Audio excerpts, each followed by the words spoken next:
রাষ্ট্রপতির পদত্যাগের পর দেশ জুড়ে নতুন এক প্রশ্ন। এবার কি পদত্যাগ করছেন সেনাপ্রধান জেনারেল ওয়াকারুজ্জামান?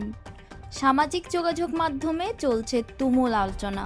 কেউ বলছেন সিদ্ধান্ত হয়ে গেছে, আবার কেউ বলছেন এটি শুধু সময়ের অপেক্ষা। কিন্তু আসল সত্য কি, চলুন জেনে নেওয়া যাক।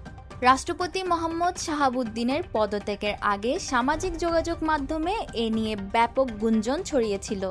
শেষ পর্যন্ত সেই গুঞ্জন বাস্তবে রূপ নিলেও সেনাপ্রধানকে নিয়ে পরিস্থিতি একেবারেই ভিন্ন।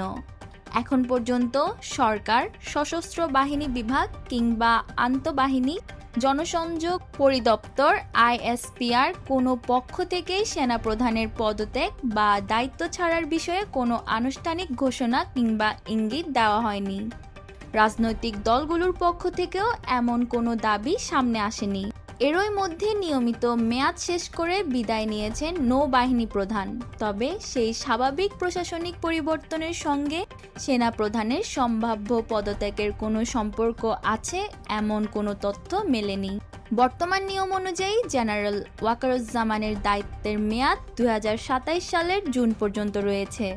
ফলে তাকে ঘিরে সামাজিক যোগাযোগ মাধ্যমে যেসব আলোচনা চলছে সেগুলোর পক্ষে এখন পর্যন্ত কোনো সরকারি বা যাচাইকৃত তথ্য নেই।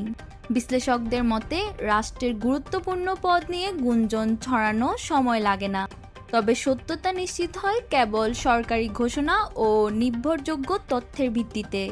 তাই সেনাপ্রধানের পদত্যাগের বিষয়টি আপাতত অযাচাইকৃত গুঞ্জন হিসাবেই দেখা উচিত।